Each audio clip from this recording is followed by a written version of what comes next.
আসসালামু আলাইকুম। আচ্ছা, আর্জেন্টিনা পুরো টিম মেসির জন্য খেলে। এটা কি তাদের খেলা দেখে বোঝা যায় না? আপনাদের কাছে কি মনে হয়? আমার কাছে মনে হয় স্পষ্টভাবে বোঝা যায় যে পুরা টিমটা মেসির জন্য খেলে এবং মেসিকে ডেডিকেটেড করে খেলে, মেসিকে জেতানোর উদ্দেশ্যে খেলে।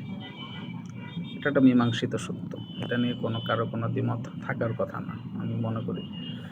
কিন্তু সেমভাবে ক্রিস্টিয়ানো রোনালদো এর জন্য কি পুরা পর্তুগাল টিম তাকে নিয়ে খেলে? যেই প্রিভিলেজটা বা যেই একটা স্টারডম থাকার কারণে পুরো আর্জেন্টিনার অন্যান্য টিমমেটরা মেসির জন্যে খেলে, ঠিক একইভাবে কি ক্রিস্টিয়ানো রোনাল্ডোর জন্য পুরো পর্তুগাল টিম খেলে? আমার কাছে সেটা মনে হয় না।